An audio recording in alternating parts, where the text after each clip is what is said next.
boa noite e bem-vindo ao Telenotícias. Seguimos agora para os destaques que marcam sim a edição de hoje. A campanha do governo e setor privado arrecada cerca de 824 bolsas de sangue. Em segundo, o presidente do MISA Moçambique diz que para ter uma carreira sólida é preciso pautar pela verdade e honestidade. Em terceiro destaque internacional, José Eduardo dos Santos vai ser sepultado junto ao Memorial Agostinho Neto. Quarto e último destaque, Casa Branca exige permissão de aborto em caso de risco para a mulher. Destaques estes por acompanhar de forma detalhada no decorrer desta edição. Bem-vindo.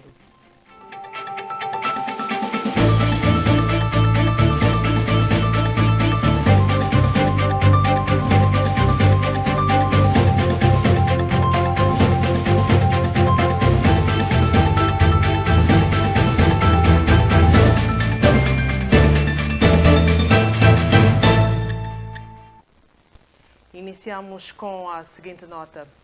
Para ajudar as vítimas dos acidentes de viação que têm ocorrido nos últimos tempos, na cidade e província de Maputo, o governo e o setor privado levaram a cabo uma campanha de doação de sangue que, no primeiro semestre do ano em curso, arrecadou cerca de 824 bolsas de sangue e esperam conseguir muito mais. Nos últimos tempos, o índice de sinistralidade rodoviária tem dizimado várias vidas e contribuído também para o aumento do número de pessoas em busca de sangue, fato que levou o governo, em parceria com as instituições do setor privado, a abraçar a causa de sensibilização e recolha de sangue para fazer face ao déficit que tem se verificado nas unidades sanitárias. Nós, na verdade, fomos acompanhando os problemas que vêm acontecendo na sociedade, em acidentes. Quando há acidentes, as pessoas perdem muito sangue, há necessidade de fazer transfusão de sangue. Temos a questão o próprio Hospital Central de Maputo e as nossas clínicas. Nós também temos clínica do Grupo Lina, Lina Medicare, e todos nós dependemos de uma base, um dado de sangue. Então temos que ir todos lá para buscar o sangue. Então, se não tiver sangue, praticamente não há vida. Então nós achamos melhor fazer uma campanha que nós achamos como nobre, uma campanha que nós achamos muito boa para ajudar a todos os moçambicanos. E vamos fazer isso em outras províncias, mas não depende só do Grupo Lin, depende da sociedade em geral. Emerson Cunhani, representante do Serviço Nacional para a área de recrutamento e seleção de doação de sangue, diz que o governo e o setor privado devem estar focados a essa causa, pois institui uma esperança de vida para quem precisa.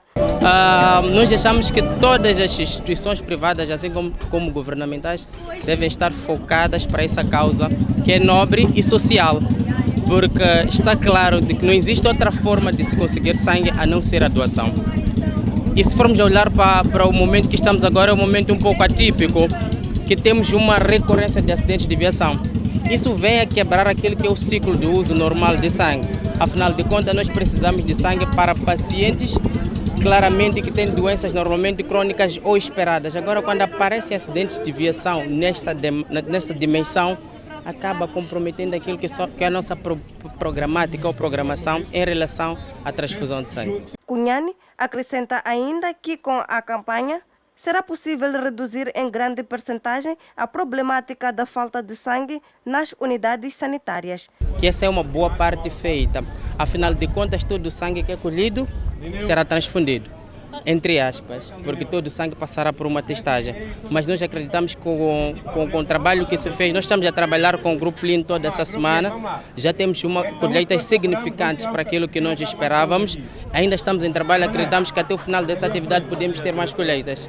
Entretanto, Sheila Lobo, diretora do Serviço de Saúde da cidade de Maputo, diz que o número de doadores voluntários tende a reduzir e apela a todos os parceiros e a comunidade em geral para abraçar esta iniciativa. A doação de sangue o sangue é um elemento muito importante para salvar vidas. E nós temos estado a notar que, a nível das nossas unidades sanitárias, tem reduzido o número de dadores voluntários. temos tido mais doações de reposição e isto não ajuda muito o setor, porque muitas vezes estes dadores de reposição não estão em condições de doar um sangue de qualidade. Temos que ter mais dadores voluntários e com esta iniciativa incentivamos a estes dadores a fazer esta doação de sangue. Temos estado a ver muitos acidentes a nível da nossa cidade e não só, e muitos destes casos precisam de sangue e não há outro meio de ter sangue senão a doação voluntária. Como governo e como entidade de saúde na cidade de Maputo, incentivamos os outros parceiros que realizem atividades semelhantes para apoio às atividades do governo. Segundo dados preliminares das eleições de 24 de agosto apresentados pela CNE, dão vitórias ao MPLA e, segundo os analistas do programa FTV Debate Internacional da FTV, já era previsto, mas por conta da conjuntura africana em relação a mudanças. Segundo os dados já anunciados pela CNE, o MPLA volta a triunfar em Angola, o que não agrada a UNITA. Para os analistas do programa Debate Internacional, o resultado já era previsto. Há um dado muito importante que nós temos que ver aqui, quando se trata dos estados que conquistaram as suas independências via luta armada.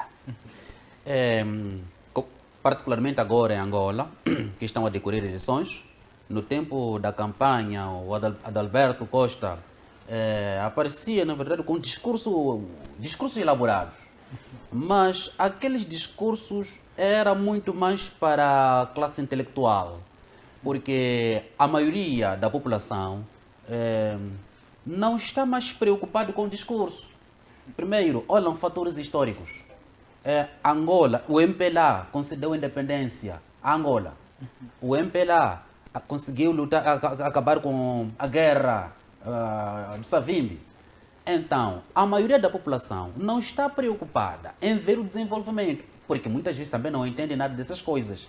Então, como o MPLA deu independência, paz, por mais que não faça boa coisa, é este que nos deu liberdade. Por outro lado, o Adalberto Costa, ele trouxe um discurso muito bem elaborado, um discurso muito bem organizado, mas esqueceu-se de um facto: ele está em África.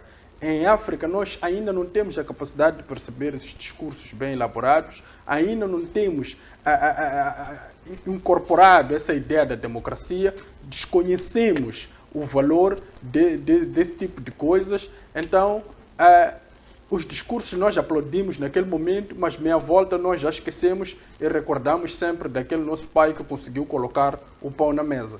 Então, é neste fator que o MPLA vai avançando nessa contagem que está acontecendo neste momento, porque as pessoas também não querem arriscar muito. As pessoas não querem abandonar aquela vida que elas têm, porque se naquela pequena vida que elas têm dá para perspectivar o futuro, e se calhar com uma desconhecida, que se calhar seria nas mãos do Adalberto da Costa, elas não pretendem arriscar até este ponto. Mas a questão também da translação do corpo de José Eduardo Santos era algo óbvio, era algo previsto. A Espanha ia ceder isso. A família ia ceder em algum momento. Não havia nenhuma possibilidade de José Eduardo Santos ter uma cerimônia fúnebre fora de Angola. Tinha que ser dentro do território que ele viu nascer, o território que ele ajudou, depois da independência, depois de Agostinho Neto, a crescer. Então, a questão patriótica jogou muito ao favor dessa transladação que aconteceu neste momento. Então, foi mais um triunfo para a própria MPLA, foi usado isto como instrumento de campanha e olha que este processo acontece no fim da campanha e há dias das eleições. Então foi uma coisa que veio colocar a cereja do bolo naquele todo o processo que vinha acontecendo. Secretário permanente da FADM, Casimiro Augusto, apelou aos pontos focais da FADM a se aplicarem sem reserva na prevenção do recrutamento das crianças para serem soldados em Cabo Delgado.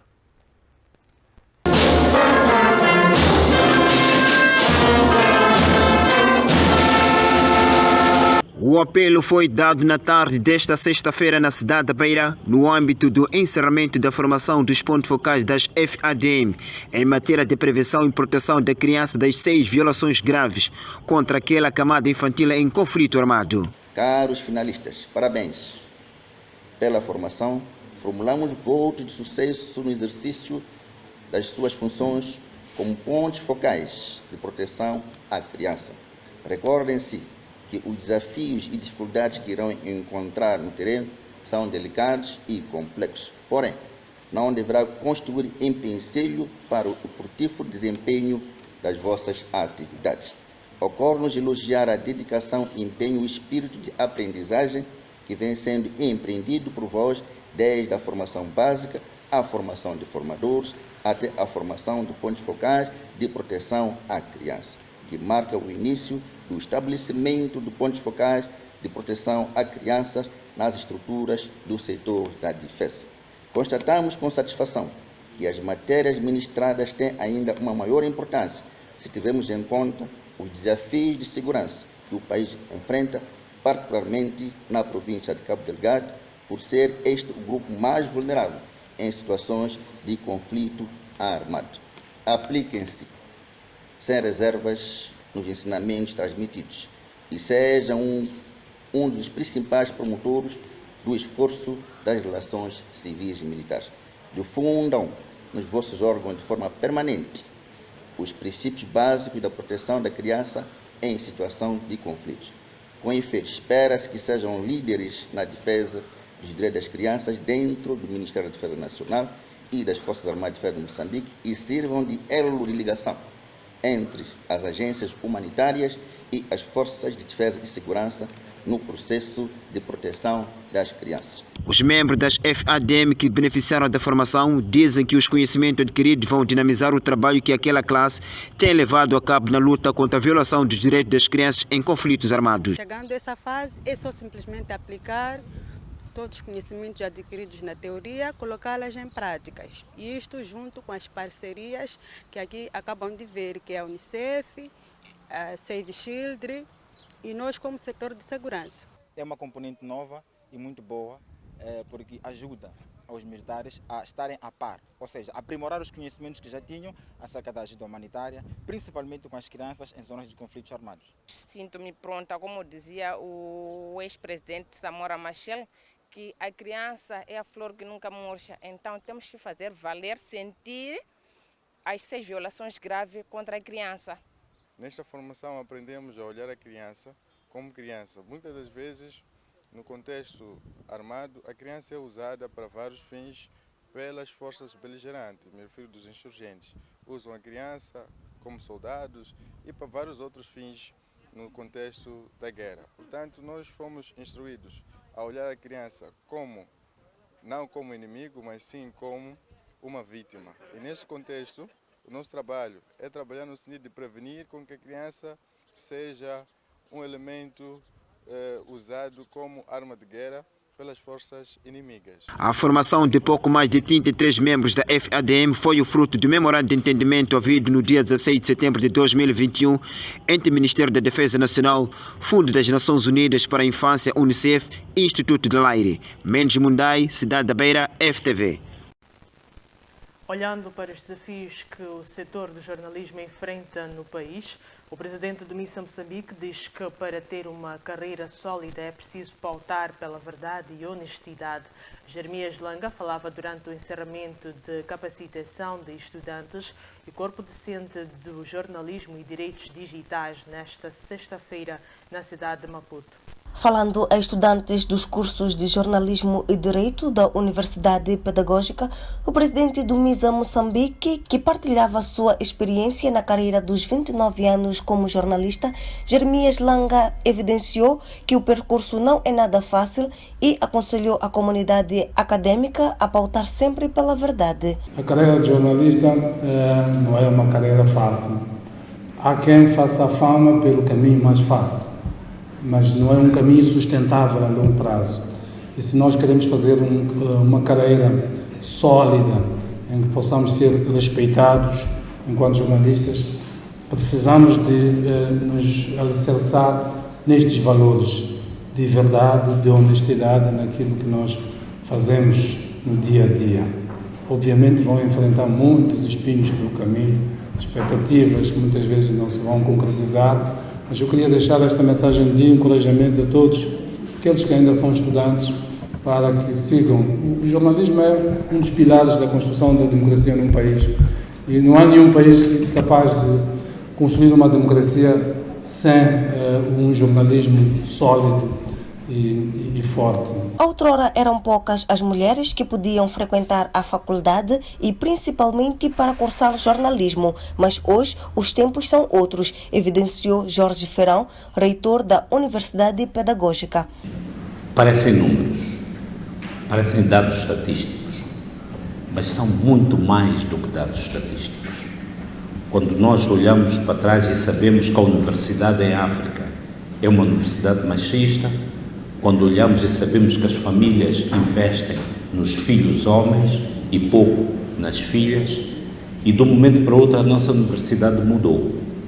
Mas essa estrutura que está aqui não se ajustou ainda. Os meus professores não se ajustaram ainda. E posso dizer isso com todas as garantias. Porquê? Porque eles cresceram num ambiente diferente. Numa sala em que tinha 25 rapazes e tinha 2 ou 3 meninas. Agora, quando chegamos a uma situação de que temos um equilíbrio e depois ultrapassamos o equilíbrio, há desafios muito sérios sobre os quais nós teremos que pensar. E mesmo o jornalismo, quando começa a ter turmas em que a maior parte dos seus estudantes são mulheres, temos que primeiro fazer um desafio ideológico nós próprios, vencermos a barreira e depois dizer, gente, já fomos ultrapassados, agora temos que viver num mundo novo. A capacitação teve a duração de 4 dias e envolveu um total de 40 participantes, dentre eles estudantes e professores de jornalismo e de direito daquela instituição de ensino.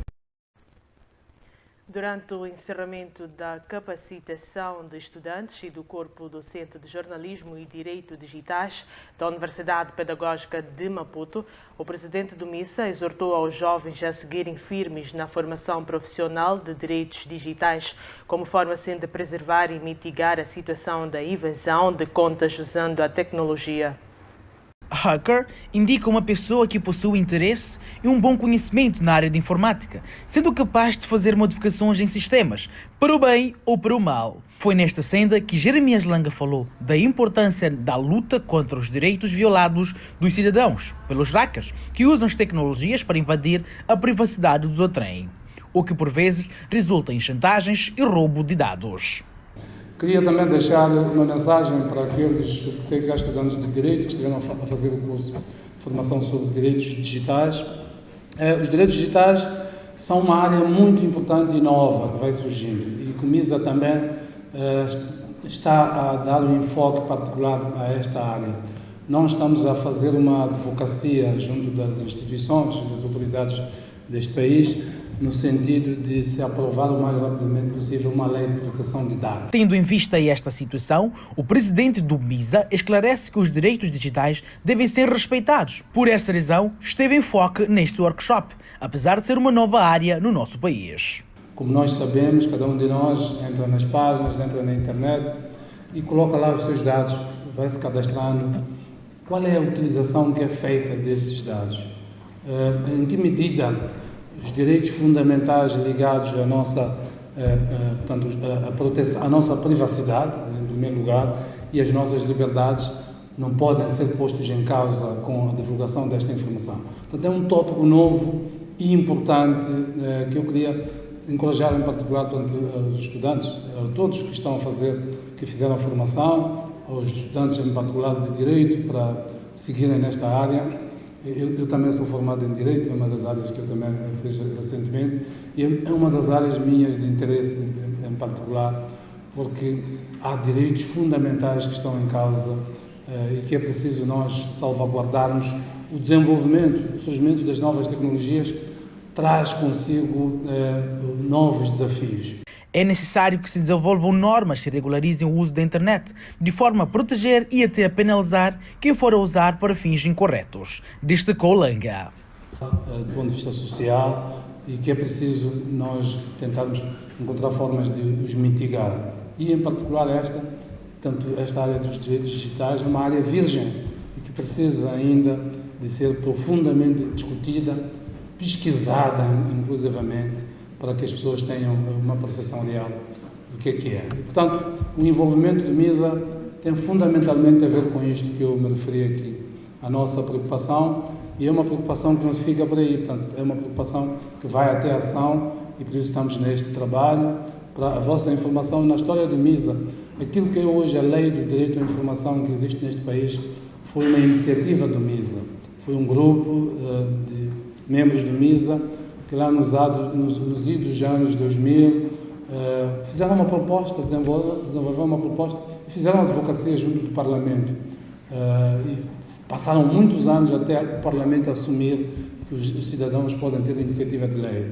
E o processo culminou então com a aprovação em 2014 desta lei 34/2014, de 31 de dezembro, que é a Lei do Direito à Informação. É uma hora para nós e por isso estamos no mesmo caminho em relação à Lei de Proteção de Dados.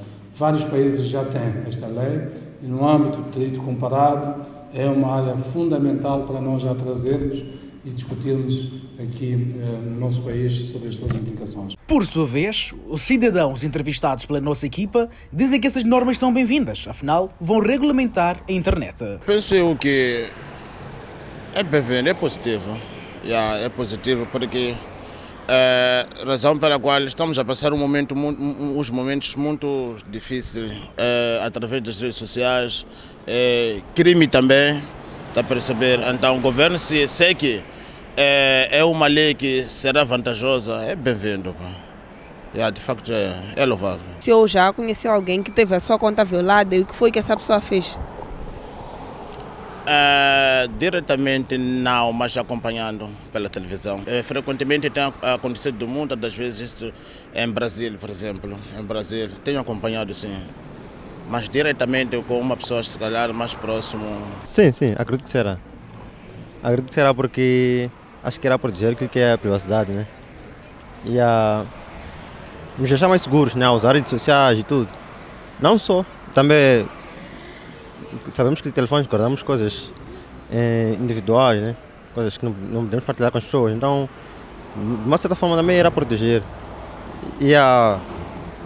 Quer dizer, ia nos proteger, né? Ali vem para nos proteger, também ia colocar alguns certos limites, já que com os utilizadores de redes sociais e tal. De uma forma direta ou indiretamente, só queremos vantagem. A Eletricidade de Moçambique organizou uma exposição sobre a história da eletrificação do país na cidade de Maputo. O objetivo é fazer com que todos os moçambicanos conheçam os marcos da maior companhia nacional de energia elétrica.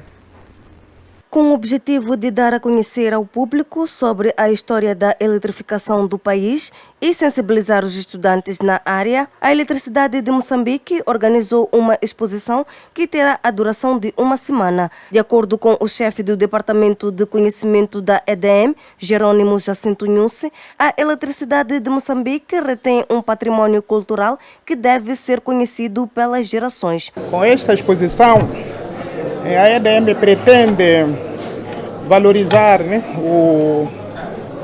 o seu patrimônio. Nós sabemos de que a EDM retém um patrimônio cultural de grande valor, então que deve ser preservado e conhecido pela geração presente e futura.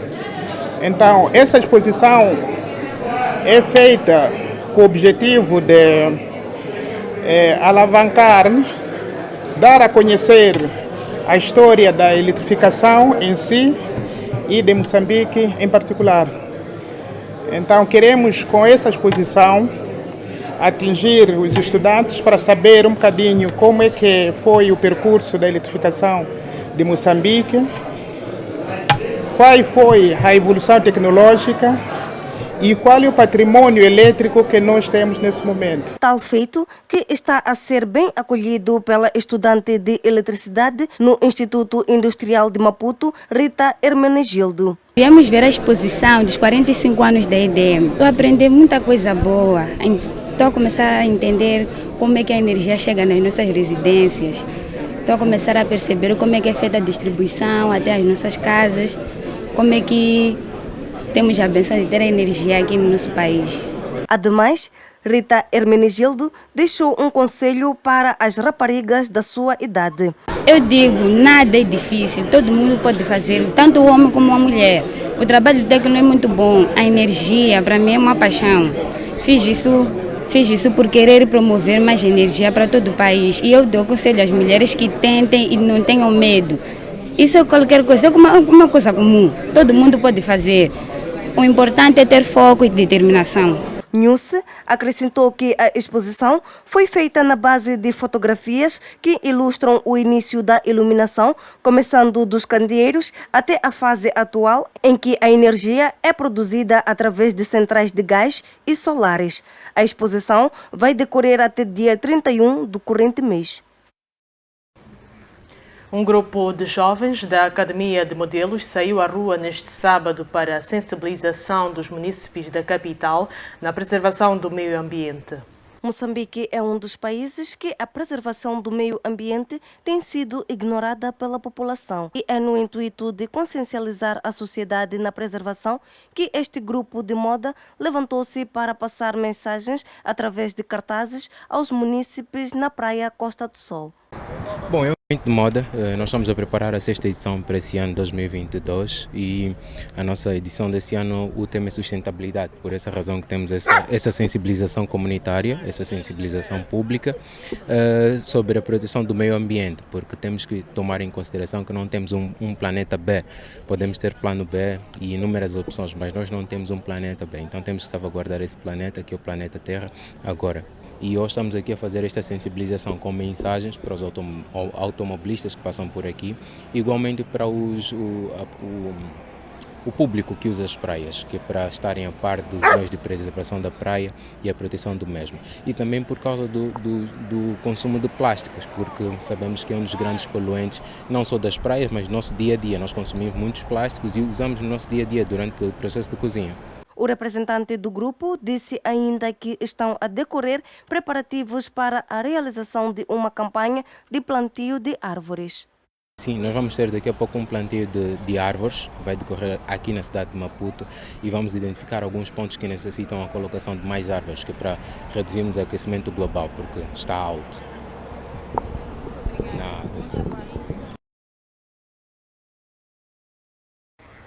O corpo de José Eduardo dos Santos chegou hoje após 1h30 de cortejo ao memorial, num cortejo pouco participado, com maior mobilização dos populares junto de Chicala, bairro próximo do local, onde se realizaram as cerimônias fúnebres. Ao longo do percurso, que saiu da residência familiar pelas 8h30, as pessoas iam se juntando em pequenos grupos, ouviram-se alguns aplausos, alguns prantos e acenos com lencinhos em sinal de despedida. A grande concentração de populares aconteceu já na reta final do cortejo fúnebre do antigo presidente de Angola, que foi acompanhado de grande aparato policial e militar. Já perto do memorial, ouviram-se cânticos e algumas mulheres que se despediam. Alguns dos que se juntaram seriam curiosos e turistas, muitos querendo registrar o momento em vídeo e fotografias. O corpo chegou ao memorial pelas 10 horas, estando na urna colocada numa tenda onde se encontrava rodeada de coroas de flores e encimada por uma fotografia de José Eduardo dos Santos. Na tenda encontram-se já diversas individualidades, entre vários membros do executivo angolano e responsáveis do MPLA. Do lado de fora da tenda, instalada num enorme recinto designado como Praça da República, concentram-se também já bastantes populares que vão homenagear José Eduardo dos Santos. O ex-presidente de Angola morreu a 8 de julho em Barcelona, em Espanha. Chegou a Angola há uma semana, no dia 20 deste mês. José Eduardo dos Santos governou o país entre 1979 e 2017. E é momento sim de observarmos quais é que serão as temperaturas para as próximas 24 horas em Moçambique. Iremos sim iniciar com a zona norte do país, onde Pemba registra uma máxima de 28 graus e uma mínima de 19. Nampula apresenta uma máxima de 29 graus e uma mínima de 13. E ainda nesta região seguimos para Lixinga, que apresenta uma máxima de 25 graus e uma mínima de 11, sendo a mais fresca das três. De salientar que nesta região norte do país, para as próximas 24 horas, teremos céu pouco nublado, boa temperatura e sem previsão de chuva. E damos sim continuidade com esta previsão, seguindo a zona centro do país. Quelimane apresenta céu limpo com uma máxima de 30 graus e uma mínima de 19. De seguida, Beira, com uma máxima de 29 graus e uma mínima de 18. Seguimos a Tete, que igualmente a Quelimane apresenta céu limpo com uma máxima de 35 graus e uma mínima de 19. E Chimoio, com céu limpo, apresenta uma máxima de 29 graus e uma mínima de 12. Igualmente, a região norte do país, na região centro, não teremos previsão de chuva para as próximas 24 horas. E damos sim continuidade de modo a finalizar esta previsão com a região sul do país. Xaixai apresenta uma máxima de 27 graus, mínima de 18. Inhambane, com céu limpo, apresenta uma máxima de 28 graus e uma mínima de 19. E Maputo, por fim, com uma máxima de 27 graus e uma mínima de 18. Foi esta então a previsão do estado do tempo para as próximas 24 horas. É momento sim de seguirmos e acompanhar as atualizações da taxa cambial já a seguir.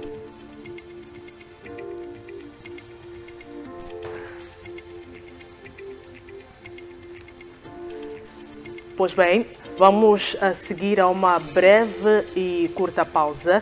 Regressamos sim com a taxa cambial e de seguida a atualização internacional no que concerne as eleições em Angola. Até já.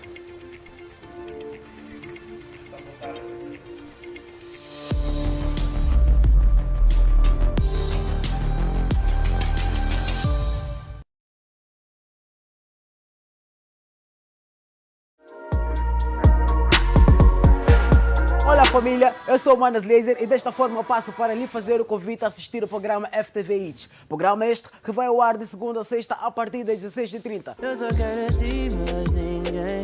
Essa distância entre nós não me faz bem, não me faz bem. Hey menina, valoriza tua melanina, pois ele aqui te deixa mais linda. Aqui você acompanha todas as novidades do mundo da música, atualizações das carreiras dos artistas.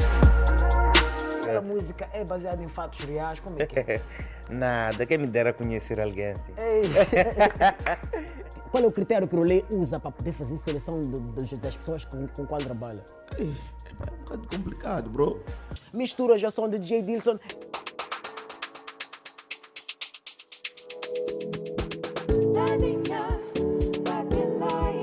Vídeos e muito mais.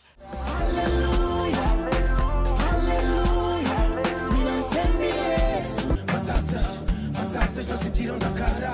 Um tamo como o meu, seja mais humilde.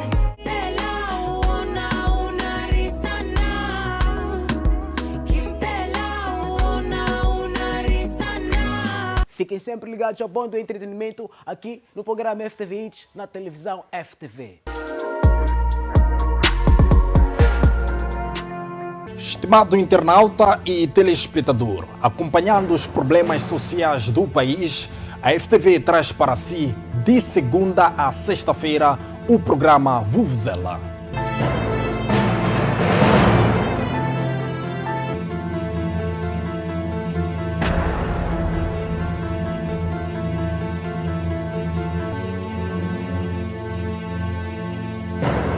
Com jornalismo dinâmico e responsável, trazemos as notícias do dia a dia dos moçambicanos. Desde casos candentes. Quem dominava essas tabelas pequenas era eu. Quem fazia os cálculos era eu. Essa é que é a confusão. Muito bem.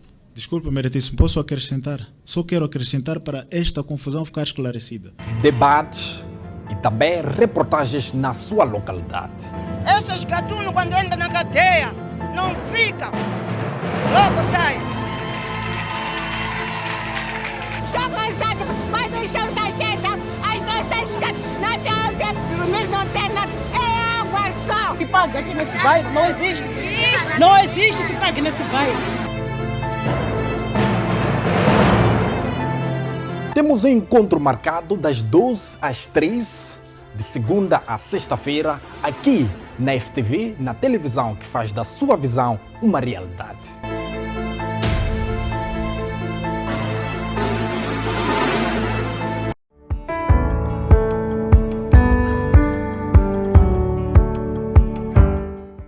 Caro telespectador, pensando em ti, a FTV traz o programa Viver a Vida, um espaço criado para reflexões sábias sobre como trilhar o caminho da vida com tranquilidade, optando sempre pelos atos certos. Trazemos momentos de debate com individualidades entendidas na teologia e outras áreas da ciência. Um homem não pode amar duas mulheres na mesma intensidade. E que esta família, quem tem mais poder, mais força, sou eu, porque eu é que mudo o apelido dela. Okay. Não é ela que muda o meu apelido.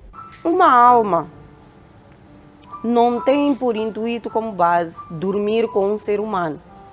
Porque quem dorme, quem tem relações sexuais é quem tem corpo. Música gospel, fortes mensagens através da poesia e mais.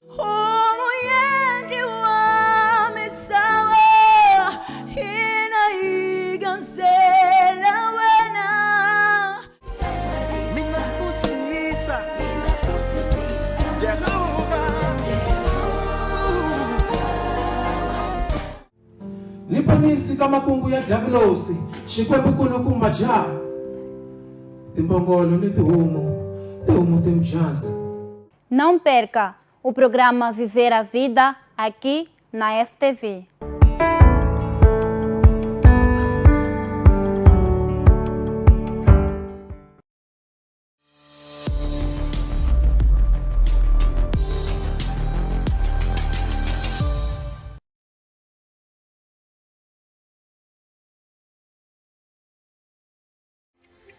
Pois bem, como prometido, é momento sim de observarmos as atualizações da taxa cambial já a seguir.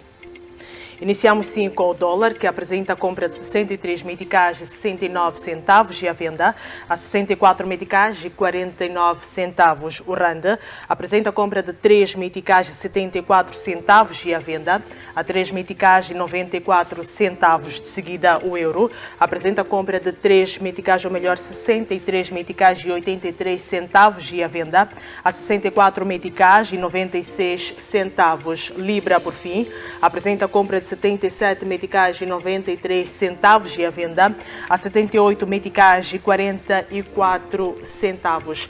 Foi esta então a atualização da taxa cambial e damos sim continuidade com as notas que marcam a atualidade internacional. Seguimos para Angola, onde o líder da UNITA não reconheceu hoje a vitória do MPLA nas eleições gerais de quarta-feira em Angola e pediu sim uma comissão internacional para comparar as atas eleitorais na posse do partido com as da Comissão Nacional Eleitoral. Não existe a menor dúvida que o MPLA não ganhou as eleições do dia 24. Disse o presidente da União Nacional para a Independência Total de Angola, Adalberto Costa Júnior, em declarações aos jornalistas na base do partido em Luanda. Não existe a menor dúvida em afirmar com toda a segurança de que o MPLA não ganhou as eleições do dia 24 de agosto. O MPLA não ganhou as eleições do dia 24 de agosto, pelo que a UNITA não reconhece os resultados provisórios divulgados pela CNE. Na sua intervenção, referindo-se a uma atrapalhada da CNE na contagem dos votos, Adalberto Costa Júnior indicou 3 círculos onde a UNITA, segundo as contas do partido, teve pelo menos mais 3 mandatos. Segundo dados divulgados pela Comissão Nacional Eleitoral, quando estavam escrutinados 97,3% dos votos das eleições realizadas na passada quarta-feira, o Movimento Popular de Libertação de Angola obteve 3.162.801 votos, menos 1 milhão de boletins escrutinados do que em 2017, quando obteve 4.115.302 votos. Já a União Nacional para a Independência Total de Angola registrou uma grande subida, elegendo deputados em 17 das 18 províncias e obtendo uma vitória histórica em Luanda, a maior província do país, conseguindo até o momento 2.727.885 votos, enquanto em 2017 obteve 1.800.860 boletins favoráveis. O governo norte-americano alertou nesta sexta-feira os governadores dos estados que estão a restringir o aborto e que devem permitir esta prática quando a vida da mãe estiver em risco. O secretário de Saúde dos Estados Unidos da América, Xavier Becerra, enviou uma carta a estes governadores, lembrando que as leis que aprovarem devem obedecer às normas federais que garantem a proteção da saúde da mulher. Desde a revogação do famoso caso Roe v. Wade pelo Supremo Tribunal norte-americano, 3 estados proibiram ou restringiram severamente o acesso ao aborto, de acordo com o Instituto Guttmacher, que faz campanha pelo acesso à contracepção e à interrupção da gravidez. Muitos estados conservadores apressaram-se a aprovar leis que restringem ou até proíbem o aborto, mesmo em casos de incesto ou violação. Perante estas ações, a administração de Joe Biden aprovou recentemente uma norma que obriga todos os estados, independentemente da lei que tenham em relação ao aborto, a permitir a interrupção da gravidez em caso de emergência médica. A carta adverte que as leis atuais ou futuras de restrição ao aborto não encerram a responsabilidade que os médicos têm de fornecer acesso e cuidados de saúde de emergência sob a lei federal, explicou a Casa Branca em comunicado. A comunicação do governo também pede aos governadores dos estados que não restringam o aborto, para que facilitem o acesso às mulheres de zonas do país onde esta prática foi limitada ou proibida. Ainda assim, na atualidade internacional, a Rússia bloqueou nesta sexta-feira um acordo na 10ª Conferência da Revisão do Tratado de Não Proliferação Nuclear, sobretudo em questões ligadas à invasão da Ucrânia e à ocupação da central nuclear de Zaporizhia. No final de quase um mês de discussões e depois de várias horas de prolongado debate em busca de um consenso, a conferência encerrou-se em adotar um documento final devido às objeções russas. A delegação de Moscovo foi a única a tomar a palavra na sessão final para se opor ao último projeto apresentado pelo presidente da conferência, o argentino Gustavo Slovenin, e que os restantes 191 signatários do TNP estavam dispostos a aceitar. A Rússia alegou que, de todo o extenso documento, só tinha problemas com 5 parágrafos por considerar serem politizados. Apesar da delegação russa não ter indicado quais, fontes diplomáticas disseram que as divergências surgidas nas últimas horas centraram-se nas referências à situação na central nuclear ucraniana de Zaporizhia e na necessidade do controle ser devolvido às autoridades competentes. Esta central é a maior da Europa, foi tomada pelas tropas russas no início da guerra e nos últimos dias tem sido alvo de repetidos ataques, dos quais Moscovo e Kiev se acusam mutuamente de suscitarem alarmes sobre um possível desastre.